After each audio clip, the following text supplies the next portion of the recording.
Thank you, Madam Speaker. To the bill. To the bill. Good morning, colleagues. I want to just take this opportunity to respond to some of the questions and misconceptions that myself and the people that have been working on this bill for many months have heard as we listen to tenants and landlords. I believe, first of all, that we need to be straightforward about what problems we're trying to solve and how this policy addresses those problems. So for me, rent stabilization is an anti-displacement tool.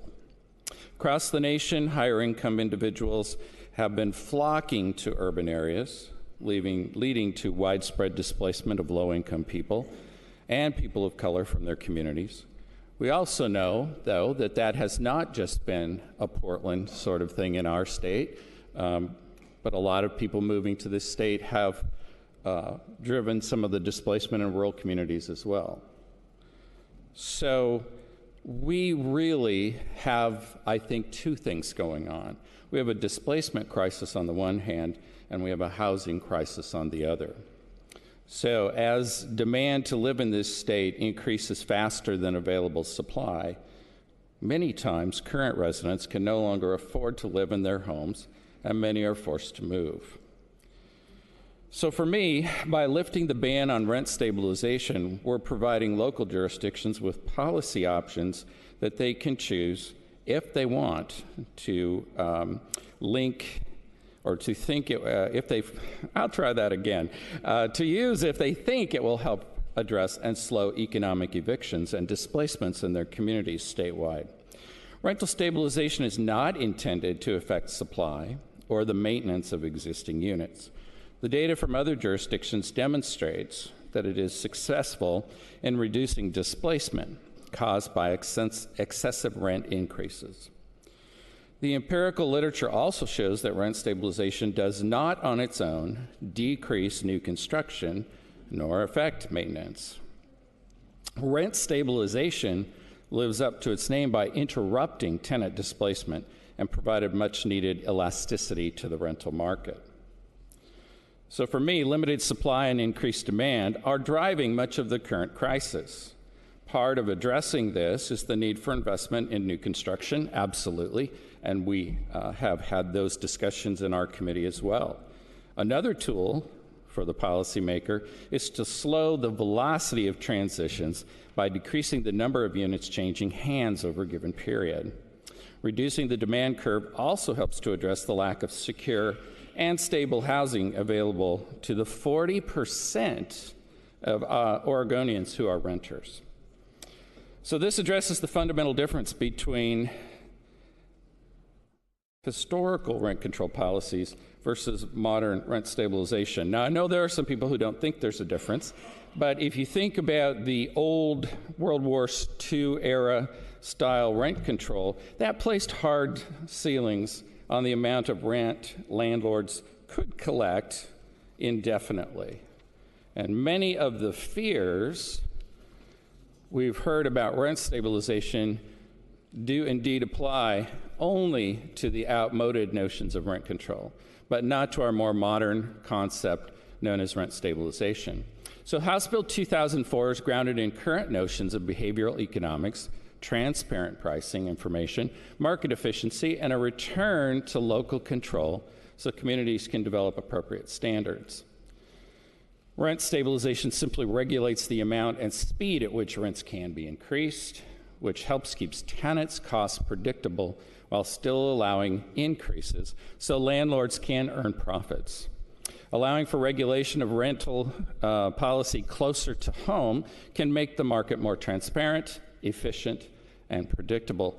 So giving local jurisdictions responsibility for implementation brings these policy decisions much closer to the local tenants and landlords, rather than here at the state level in Salem. We have data from over 150 communities and municipalities. In Oregon, local jurisdictions will be able to learn from their work and experiences to design successful policies if this bill is approved. So this is a chance to implement local policies that address local problems and provide for local, more responsive governance. Another argument that I've heard against this bill is that it will force landlords out of business. And Representative Leininger yields her time. Please continue. Thank you, Madam Speaker. So we've heard, in fact, this morning, some people concerned about forcing landlords out of business or will prevent them from being able to do renovations or repairs on their property.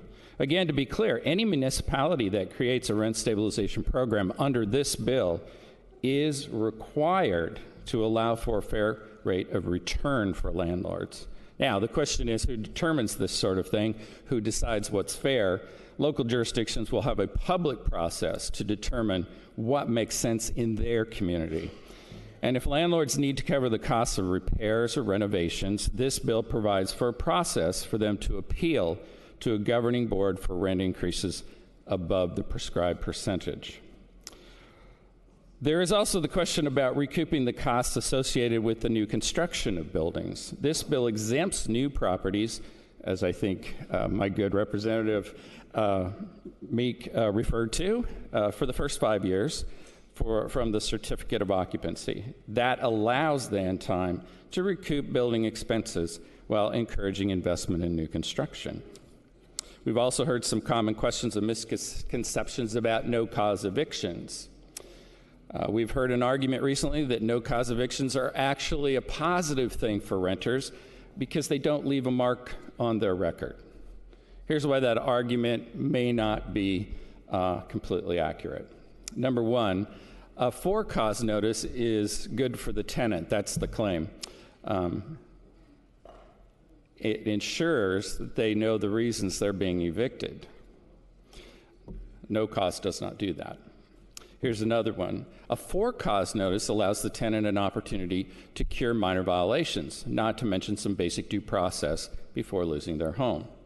Another positive for this, notices don't go on a tenant's record anyway. Doesn't matter if it's for cause or no cause. So you're not saving them anything by not doing the no cause. What could show up, though, is a court record if a tenant sues over possible discrimination. That's a disincentive for tenants to pursue court challenges for no-cause evictions. When they fail, they are being discriminated against. We've also heard that no-cause evictions are a good tool for landlords to use to evict, and these are some of the words that we've used, or heard used, creepy or undesirable tenants. It's a disturbing word, creepy, and that can be applied to who knows who, somebody who's different from us.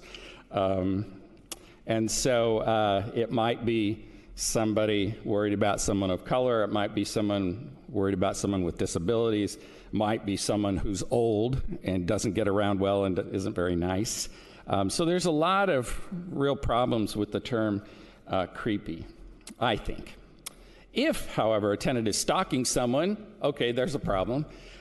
Using drugs, disturbing the other tenants, or committing any number of malicious acts, the landlord has a responsibility to issue a for-cause eviction and immediately protect the other tenants, which is somewhat what the good Representative Kennemer was talking about.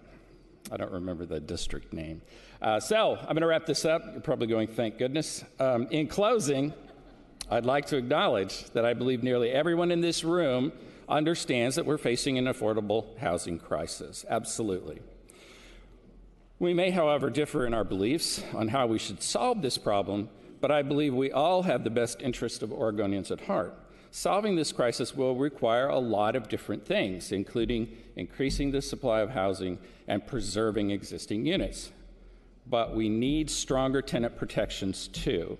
And so House Bill 2004, I believe, is an important part of addressing the emergency that too many of our fellow Oregonians, families and friends, find themselves in.